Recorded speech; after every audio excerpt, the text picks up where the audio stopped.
Bismillahirrahmanirrahim. Assalamualaikum warahmatullahi wabarakatuh. Waalaikumsalam warahmatullahi wabarakatuh. Sobat baik UMP dimanapun berada, semoga senantiasa dalam lindungan Allah Subhanahu wa Ta'ala, senantiasa sehat, semangat dan tetap produktif di tengah-tengah ibadah puasa Ramadan ini.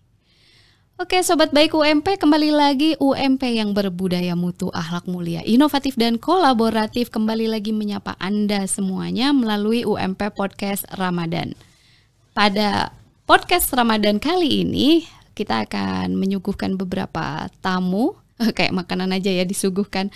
Maksudnya menghadirkan beberapa tamu dan kita akan berbicara secara santai mengenai cerita dan hikmah kehidupan, berikut dengan ibrahnya, juga tentang keislaman.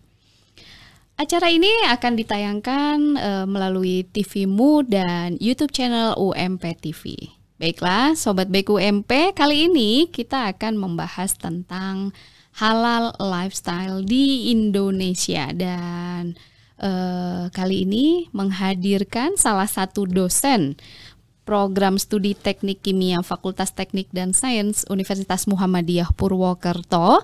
Dan selain sebagai dosen, beliau juga sebagai pegiat halal di Universitas Muhammadiyah Purwokerto.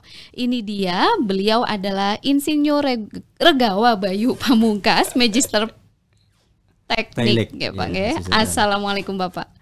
Waalaikumsalam. Sehat ya? Alhamdulillah. Alhamdulillah iya.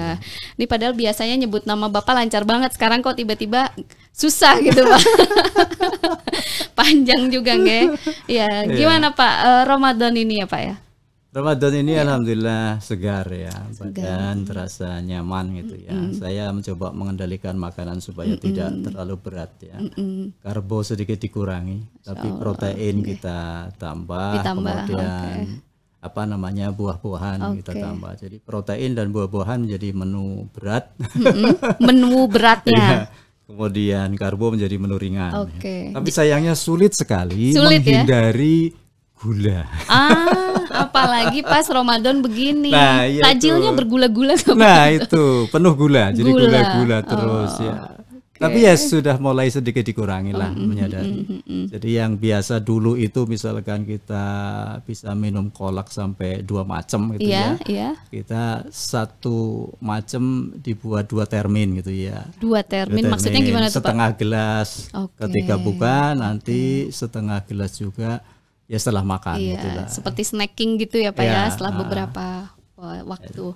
Termasuk olahraga Pak? Kayaknya olahraga masih rutin. Rajin apa tuh? Tenis ya Pak? Tenis ya. Tenis. Jam berapa Pak kalau pas Ramadan tenisnya? Tenis kita kan baru kemarin Ramadan ya. Jadi saya baru sekali tenis kemarin.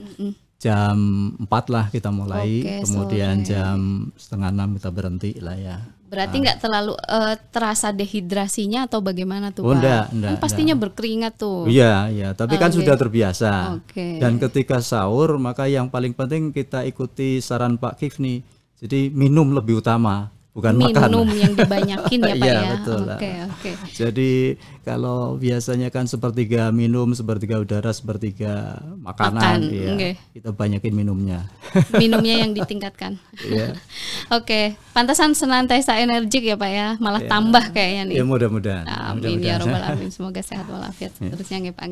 Baik Pak, sebagai pegiat halal, salah satu pegiat halal, kita punya banyak teman-teman yang intens dan serius mengawal tentang halal ini di Universitas Muhammadiyah Purwokerto. Nah, kan ada ya Pak ya.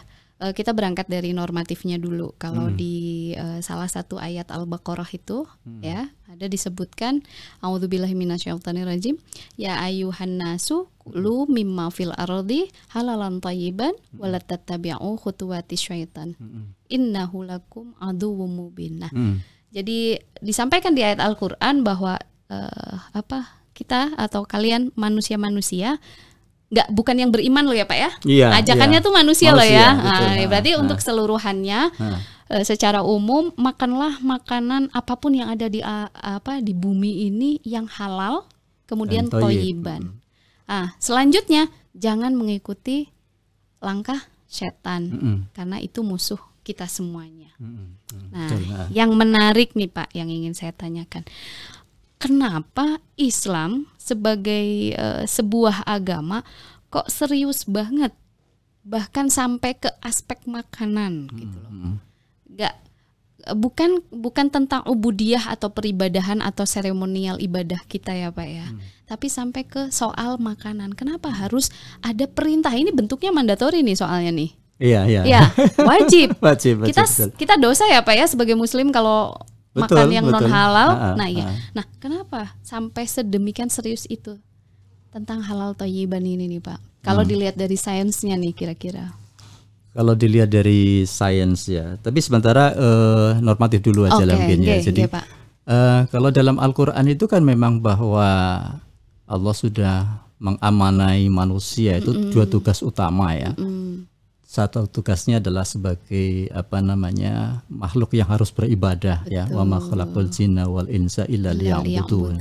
Jadi memang manusia itu harus beribadah, harus menyembah kepada Allah ya. Jadi karena manusia itu diadakan, maka dia juga harus mengikuti siapa yang mengadakan itu, yaitu Allah SWT. Allah berkehendak bahwa manusia itu untuk selalu menyembah Allah, karena di dalam menyembah Allah itu terdapat keselamatan, terdapat kebahagiaan, ketentraman, kenyamanan ya.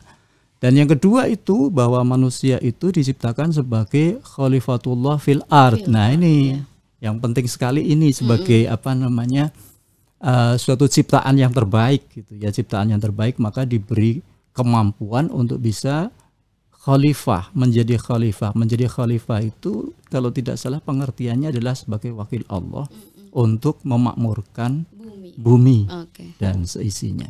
Mungkin tidak hanya bumi ya, kalau teknologi sudah mulai berkembang jauh. Oh, alam semesta. Alam semesta.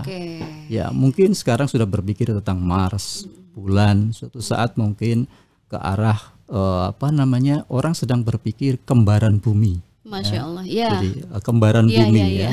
Barangkali karena sudah mulai padat, ya kira-kira 9 miliar ya, dengan kebutuhan makanan yang luar biasa banyaknya, orang sudah mulai berpikir bagaimana mendapatkan lahan selain bumi. Ya, apalagi ada semacam peperangan seperti ini gitu ya. Orang ingin berlindung yang aman ya. Tempat mana lagi yang aman selain bumi? Mereka sedang searching ya, sedang melakukan semacam penelitian luar angkasa. Menelusuri ya. Nah, Islam itu saya saya senang sekali menjadi orang Islam ya. Karena dalam Islam itu mengajarkan banyak hal yang bisa menyebabkan kita yakin bahwa kalau kita ikuti kita bisa menjadi manusia yang super power lah. Gimana itu Pak? Manusia yang memang mampu menjadi khalifatullah fil ard. Ya, tidak setiap orang mampu melakukan itu kalau tidak mengikuti rumus yang diberikan Allah SWT. Islam itu tadi. Ya, salah satu rumusnya adalah manusia harus makan yang bisa menyebabkan tubuh itu berfungsi sebagaimana seharusnya. Berarti makan makanan yang memang dibutuhkan oleh tubuh. Ya, makan makanan yang selalu fungsional dalam tubuh ya, tidak sekedar makan. Jadi optimal fungsi makanan itu juga bekerja dengan baik. Sedikit walaupun sedikit, tetapi itu fungsinya mungkin sudah maksimum ya, optimal gitu ya. Tidak banyak tetapi kayak garbage, kayak sampah gitu saja ya. Makan banyak tetapi gizinya tidak ada. Ya. Makan banyak malah penyakitan, gitu ya kan? Ya, makan banyak junk food misalkan penyakitan. Betul. Makan banyak misalkan. Apalagi kalau jangka panjang itu ya. Wah, itu dia. Junk food, kemudian minumnya based on alkohol. Masya Allah. Nah, itu Subhanallah. Enak. Itu enak sih. Iya. Enak. Pernah nyicipin Pak? Ya ceritanya enak lah ya. Ceritanya enak ya. Dikit-dikit itu kan ada dicicip-cicip untuk tape itu ya. Ya sedikit tapi itu sedikit alkohol ada di situ. Iya, rasanya. Rasanya ada di situ. Tapi memang belum pernah nyicip yang sampai dilarang. Nah, makan yang tadi itu sebagai sumber energi.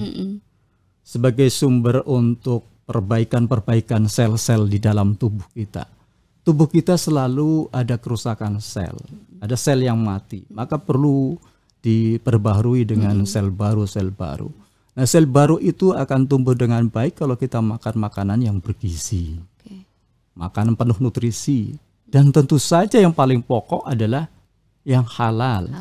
Karena halal itu sangat berkaitan erat dengan psikologis, ya. Psikologis yang memakan itu. Psikologis yang memakan makanan halal, ya. Orang yang tidak peduli dengan halal, pasti psikologisnya rusak. Karena bisa makan apa saja. Dia bisa makan semen, makan batu, makan pasir. Ya, karena dia sebagai memborong.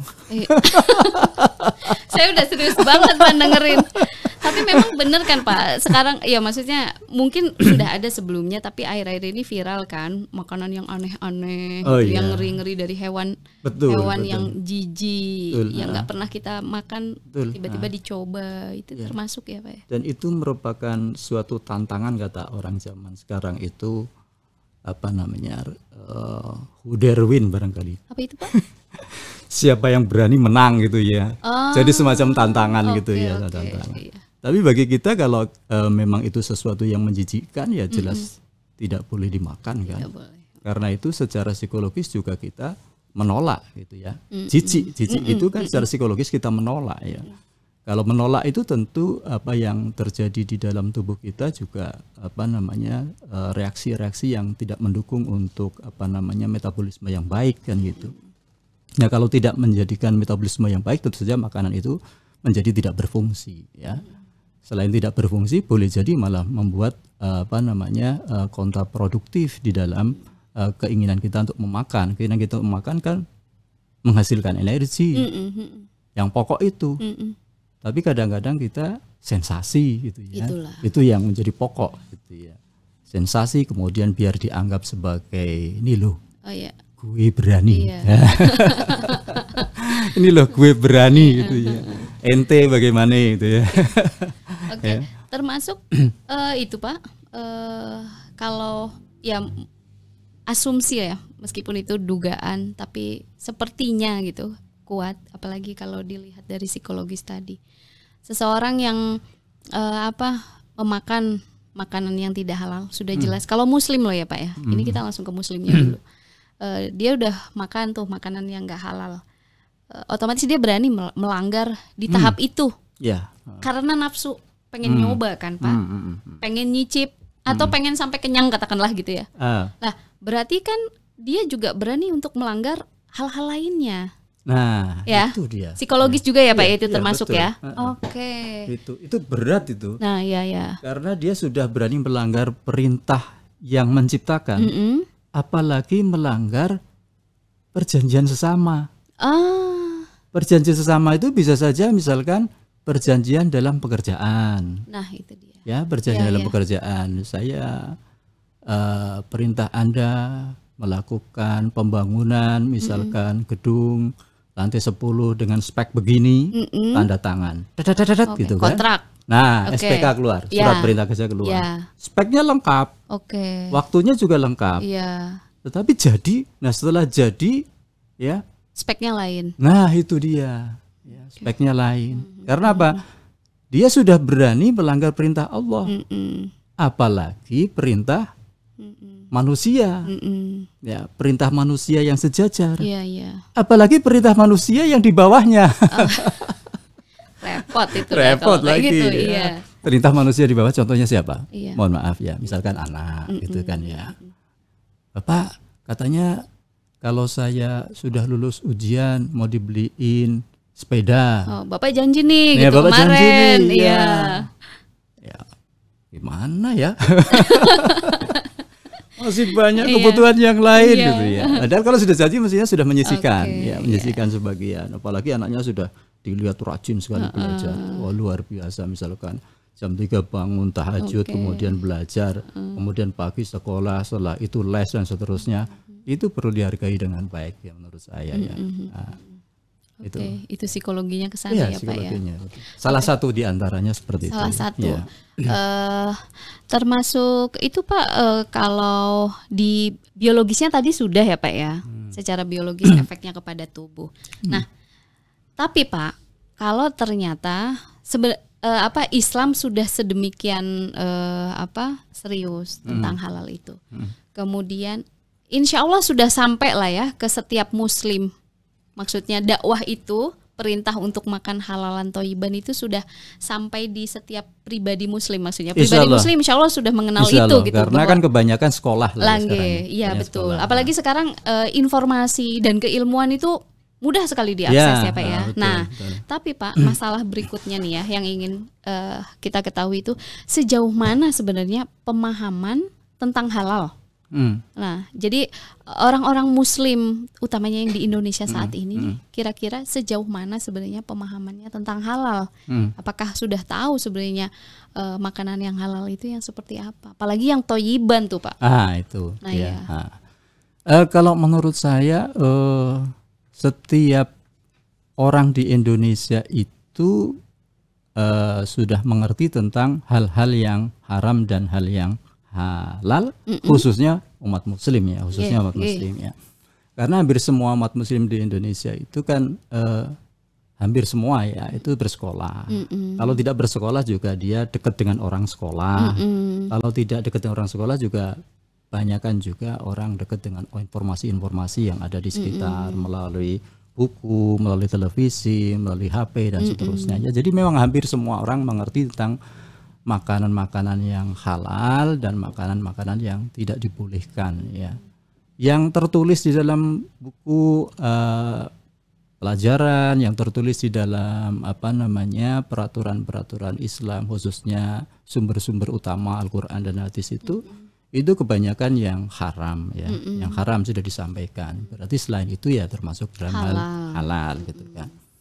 Nah, yang haram sebenarnya semua sudah paham, hampir semua sudah paham lah ya.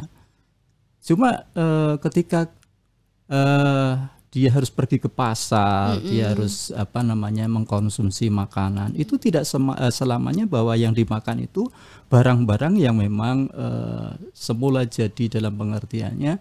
Misalkan kita mau makan ayam misalkan, itu kita tidak makan ayam begitu saja kan? Iya. Harus diolah kan? Iya.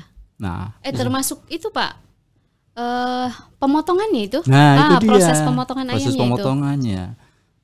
Kita akan makan ayam kan, ayam pegang kemudian dipotong. Apakah dipotong itu sembarangan kan? Tidak juga kan. Harus dengan cara-cara yang Islami gitu kan ya. Potong dengan pisau yang tajam. Kemudian harus motong 4 saluran. Bismillah. Ya, terus kemudian dengan berdoa. Ya, Bismillah Allahu Akbar seperti itu. Kemudian dan kita harus perhatikan betul ketika kita motong saat itu kita nggak boleh nyabuti sebelum ayam itu mati. Oh, nyabuti bulunya? Iya, ya? Nggak boleh, karena kalau nyabuti bulunya sebelum ayam itu mati berarti bisa jadi matinya bukan karena dipotong tapi karena saat dicabuti kesakitan itu ya tadi. Bulu-bulunya. Atau bahkan kita kadang-kadang yang di pasar itu ya potong cuma diiris singkat ya, langsung dimasukin drum. Masuk ditumpuk. Itu barangkali matinya bukan karena diiris atau dipotong, tetapi karena dia tertumpuk-tumpuk. Sesak oksigennya. Iya, tertumpuk-tumpuk. Ya. Atau misalkan ya belum mati langsung dicemplungin ke air panas itu ya. Dia matinya bukan karena potong, tapi karena air panas tadi itu ya. Hal seperti itu kan. Berarti belanja ayam itu harus hati-hati juga ya Pak? Ya kalau ingin serius begitu. Iya, makanya. Kalau ingin serius begitu. Dan memang kalau kita ingin serius betul harus belanja di rumah potong unggas halal. Ya, di Purwokerto juga sudah ada rumah potong unggas halal. Tapi memang tidak bisa mencukupi untuk kebutuhan masyarakat Purwokerto. Let's say masyarakat Purwokerto misalkan 7 juta. Umat Islamnya 5 juta. Kemudian yang pingin punya ayam misalkan pengen makan ayam, ya itu kan orang-orang menengah ke atas lah ya, misalkan berapalah 50%, berarti kan 2,5 juta per minggu misalkan, berarti per hari berapa, itu belum terpenuhi oleh rumah potong unggas halal, maka banyak yang rumah potong unggas ya tidak disebut halal karena belum tersertifikasi misalkan ya. Itu melakukan pemotongan-pemotongan gitu. Kemudian juga ada yang peternak ya juga melakukan pemotongan. Ada yang sendiri itu ya rumah tangga sendiri melakukan pemotongan-pemotongan. Dan sebenarnya itu semua perlu dilatihkan supaya dia bisa melakukan pemotongan secara halal. Iya. Ya, secara halal. Ya, kalaupun belum tersertifikasi secara resmi, paling enggak dalam proses kesehariannya sudah menggunakan cara yang halal tadi itu ya Pak betul. ya. Oke. Nah, itu baru tentang ayam Pak, nabati hewani. Ya, hewani. Kemudian nabati juga kan ada. Nah, selain katakanlah itu kan tadi raw materialnya ya Pak ya. Termasuk siap saji Pak, makanan yang di restoran. Oh iya. Siap saji itu repot juga ya. Siap saji itu ya memang kalau dia tidak menggunakan bahan tambahan makanan itu mungkin bisa kita katakan aman lah ya, secara kehalalan. Tapi hampir tidak ada ya makanan siap saji tidak ada menggunakan. Iya, hampir semuanya menggunakan bahan tambahan makanan. Bahan tambahan itu maksudnya perasa atau apa Pak? Ya banyak ya, bisa perasa, pewarna, perisa, ya flavor itu perisa gitu ya, penyedap gitu kan. Itu banyak sekali ya. Orang menggunakan orang berjualan kan pengen laku. Nah, pengen laku itu biasanya yang pertama kalau orang melihat tertarik. Nah, kemudian kalau orang mencicip, packagingnya menarik pertama tuh. Iya. Terus, belum ke packaging mungkin. Belum. Atau kalau dari awal memang dia di pack ya berarti packagingnya. Iya, Kemudian kalau misalkan dia itu terbuka, disajikan di tempat yang istilahnya bersih displaynya itu kan kelihatan, oh itu warnanya menarik sekali, mengundang selera dan seterusnya. Itu kan biasanya menggunakan bahan-bahan khusus gitu ya. Kemudian baunya itu juga khusus. Jadi kemudian pewarna kelezatannya untuk menajamkan bau itu ya Pak ya. Kemudian kelezatannya dengan tambahan bumbu-bumbu tentu saja kan. Nah, banyak sekali bahan tambahan makanan ya di peraturan tentang tambahan makanan tuh ya, kelompok bahan tambahan makanan tuh bisa sampai 30-an itu kelompok ya. Baru kelompoknya. Belum detail satu-satu. Satu kelompok ya ada yang banyak, ada yang sedikit. Ada turunannya lagi. Oh, Masya Allah. Dan itu Pak, kalau dilihat dari halal sainsnya Pak, itu bahan tambahan itu bisa dikatakan mayoritas atau kebanyakan itu sudah halal, thayyiban atau gimana Pak? Apalagi yang beredar di pasaran gitu. Nah itu dia masalahnya di situ sebenarnya. Itu maksudnya yang tadi saya bilang kok kayaknya repot ya, maksudnya repot tuh ya Allah pengen makan halal aja repot gitu. Bukan repot untuk makan halalnya karena merasa terbebani ya Pak ya, tapi maksudnya angel temen gitu ya, kalau bahasa Jawanya itu kok susah amat mencari yang halal gitu loh Pak maksudnya. Ya sebenarnya kalau kita sebagai orang awam gampang sekali lah, kalau kita misalkan akan ke supermarket itu lihat aja kalau sekarang ini logo hijau. Hijau yang bulat itu ya. Nah, itu kan sertifikat halal MUI itu ya. Yang dari dulu tuh ya. Ya, tahun-tahun sebelum tahun sekarang lah. Katanya tahun sekarang akan berubah menjadi seperti gunungan gitu ya. Gunungan wayang. Iya. Gunungan wayang. Seperti gunungan wayang yang masih banyak orang istilahnya mengusulkan untuk berubah gitu ya. Apakah nanti berubah atau tidak ya nggak tahu ya. Tapi kalau kita ke pasar atau ke mana saja ya supaya aman dari segi halal ya, ya kita melihat logo MUI saja gitu ya, sehingga kita tidak ragu-ragu gitu ya. Nah kalau misalkan makanan yang memang asli diambil dari alam dan langsung dipakai ya tidak perlu begitulah, misalkan telur, terus ya sayur-sayuran gitu kan. Bayam, kangkung, kopis, ya macam-macam itu, lombok gitu ya. Itu ya nggak usah mikir-mikir masalah logo gitu kan ya. Ya kalau ya betul Pak. Jadi terus terang kalau saya pribadi kan kalau di rumah kan masak ya. Maksudnya masak untuk keluarga. Nah, termasuk menekankan meminimalisir penyedap rasa itu tadi Pak. Itu jadi akhirnya merasa nyaman dengan misalkan pengen sedikit lebih gurih. Tomat itu kan sebenarnya ada unsur untuk membuat gurih kemasakan. Ya. Atau misalkan ada garam, berarti ada sedikit gula juga. Iya. Ya kurang lebih seperti itulah Pak. Kalau apa Akhirnya namanya meminimalisir. banyak orang itu memvariasikan ya. Jadi tomat, garam, gula. Tomat, betul, garam, gula betul. itu ya. Kalau sedikit pengen lebih cetar, Iya. ya mungkin jahe gitu ya. Betul. Ya, jadi itu yang membuat selera. Ada wangi-wanginya juga ada tuh selera. ya. Iya. Tapi kita perlu perhatikan ya yang namanya gula, garam juga tidak semuanya pasti halal gitu ya. Allahu Akbar. Kita harus bagaimana harus ini? cermati ya, kita harus Iya. cermati. Kalau kita misalkan menggunakan garam rakyat, kita harus lihat dulu kalau mau serius loh ya, kalau mau serius. Betul. Kita lihat dulu bagaimana proses penggaramannya. Oh, Ya jangan sampai misalkan kita melihat di situ ada anjing-anjing pada berlarian di ladang garam. itu kalau kita bisa lihat ke ladangnya. Iya.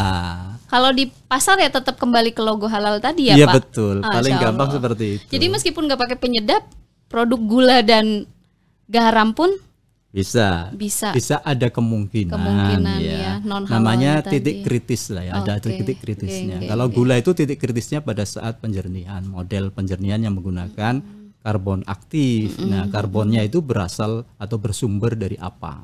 Oke. Karena bisa dari nabati, bisa dari Hewani tadi. Nah, hewaninya hewan apa gitu kan? Biasanya kalau dari luar itu banyak tulang. Nah, tulang itu bisa diproses jadi karbon. Persoalannya tulangnya itu tulang apa? Ya, jadi cukup panjang ternyata. Ya, dan besar kemungkinan ya tulang hewan kan ya Pak ya. Tulang hewan itu hewan apa, dan otomatis kan mereka membutuhkan produksi yang sangat tinggi. Kita bisa melihat lah ya peternakan yang paling tinggi jumlahnya dan paling mudah untuk perkembangbiakannya itu biasanya hewan-hewan apa? Iya. Hewan halal ataukah yang non halal tadi? Yang paling mudah dan paling murah gitu Nah, ya. Mudah dan murah. Iya. Biasanya gemuk-gemuk gitu kan ya. Iya. Baunya juga menyengat. Iya, baunya menyengat. Semoga Sobat Baik UMP memahami apa yang dimaksud. Baik Pak, itu tentang tadi kita sudah menyinggung tentang sertifikasi. Ya, Nah, kan alhamdulillah sekarang di regulasi di Indonesia kayaknya sudah mulai mengerucut. Jadi kalau sebelumnya kan swadaya ya Pak ya dari beberapa banyak afiliasi para ulama tergabung di MUI ya Pak ya. Sekarang kan sudah mulai dilirik dan pemerintah mulai mencanangkan untuk produk halal, jaminan produk halal tuh untuk para konsumen. Betul, mandatory juga. Nah, mandatory juga ya Pak ya. Oke. Nah, berarti katakanlah kalau kita menjalankan ibadah dengan memakan makanan yang halal, kemudian thoyiban, satu sisi kita juga hidup bermasyarakat mengikuti regulasi atau undang-undang tadi itu. Ya betul. Secara kehidupan sosialnya kita gitu. Iya memang apa namanya yang kita hidup bermasyarakat ya, bermasyarakat besar dalam negara ya kita mengikuti peraturan-peraturan yang ditetapkan oleh negara. Ya, alhamdulillah Indonesia sudah menetapkan bahwa tahun 2024 makanan minuman itu harus berlabel halal, dan sekarang Indonesia memfasilitasi berbagai macam kegiatan untuk menjamin terwujudnya itu di bawah Kemenak. Kalau dulu itu MUI, sekarang Kemenak sekarang sudah mencoba untuk melihat beberapa organisasi-organisasi yang mengusulkan menjadi lembaga pemeriksa halal. Termasuk Muhammadiyah Pak? Nah, diantaranya adalah salah satunya lembaga pemeriksa halal kajian halalan thoyiban Muhammadiyah. Insya Allah dalam waktu dekat bisa menjadi LPH yang resmi, sehingga bisa mengaudit ya, mengaudit halal perusahaan-perusahaan, apakah UMKM dan seterusnya, sehingga kehidupan halal itu semakin dekat ke kita. Ya, semakin pasti bahwa yang kita konsumsi adalah sesuatu yang memang diridhoi Allah. Iya, akhirnya kita ya nggak merasa repot dan pusing sekali di mana saya bisa mendapatkan produk halal, merasa terjamin lah ya Pak ya, betul. Katakanlah seperti itu. Masya Allah, ini tugas yang mulia sebenarnya ya Pak ya. Apalagi kalau untuk wacananya yang mencanangkan lebih jauh lagi Kalau kita sebagai PTM melalui Nah, itu PP dia. Muhammadiyah ya Pak ya, kemudian menjadi agen atau pegiat halal. Sebagai betul. hikmah Pak, Nggih. hikmah untuk umat nggih. Nggih, nggih. Amin. Semoga. Termasuk Bu Istiana, Mbak Istiana. Mbak Istiana juga Iya. menjadi bagian Iya, dari amin, Halal Center amin. UMP Iya, ya. iya. Kita punya Halal Center yang sudah bergerak, semoga akan semakin kencang pergerakannya Amin. dan semakin menjadi istilahnya apa ya? Mungkin semacam rahmat lah ya untuk sekeliling ya. Iya. Tidak hanya untuk UMP tapi juga untuk masyarakat Oke. secara umum. Amin ya rabbal alamin. Ya semoga barokah untuk kita semuanya ya Pak ya. Amin, amin, amin. Baiklah Sobat Baik UMP dan Pak Argowo, terima kasih atas waktunya, ilmunya dan sharing tentang Amin. keislamannya ya. Semoga sehat walafiat Bapak, senantiasa energik, Amin. semakin semangat juga ya menjadi pegiat halal. Amin, sampai Iya, jumpa iya. lagi di kesempatan berikutnya nggih Pak nggih. Kita ngobrol-ngobrol lebih jauh. Oke Sobat Baik UMP, sudah di penghujung acara. Itu dia tadi tentang halal lifestyle di Indonesia, bagaimana kita sebagai seorang muslim harus betul-betul memegang teguh bahwa kita harus mengkonsumsi produk yang halal dan thayyiban ya. Dan kita harus betul-betul mawas, kita harus betul-betul memahami, melihat mana yang halal, mana yang non halal, termasuk mana yang thayyiban dan mana yang non thayyiban. Oke, Sobat Baik UMP, sampai jumpa di podcast UMP Podcast Ramadan berikutnya. Billahi taufiq wal hidayah. Assalamualaikum warahmatullahi wabarakatuh. Waalaikumsalam warahmatullahi wabarakatuh.